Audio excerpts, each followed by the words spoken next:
नमस्कार मित्रांनो. तुम्हाला एक ह्युमन टेंडन्सी सांगतो कशी असते. माणूस जेव्हा गरीब असतो आणि तो श्रीमंत होतो आणि श्रीमंत झाल्यानंतर त्याला फॉरेनर आवडणार नाही असं होऊ शकत नाही. आता हेच बघा ना, आपल्या देशाचे पंतप्रधान आवडत्या व्यक्तीसाठी इथपासून तिथपर्यंत मेलडी चॉकलेट घेऊन गेले. एक देशाची पंतप्रधान मेलडी चॉकलेटवरती इम्प्रेस केली भाई. इथं पोरीला आम्ही 400 रुपयाचे चॉकलेट देतो, पुरी आपल्याकडे फिरून सुद्धा बघत नाही. नशीब ती चॉकलेट मेलडीची होती.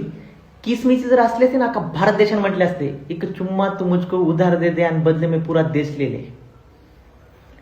पण माणसं पण किती, म्हणजे माणसाची बघा लेवल कशी असते. आपल्या देशाचे पंतप्रधान त्यांचे जवळचे मित्र डोनाल्ड ट्रम्प, पुतीन, बरोबर, यांना जाताना भाऊनं साधा पार्ले बिस्किट पुडा पण नाही नेला. पण पोरींसाठी 3 देशामध्ये चॉकलेट फिरून 4थ्या वेळेस तिच्यापाशी पोहोचलं. कुठंच लीक झालेलं नाही चॉकलेट. पेपर लीक होऊ शकतो, चॉकलेट लीक नाही होऊ द्यायचं.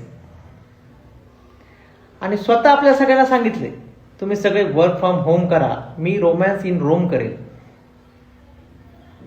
एवढंच बोलायचं मला.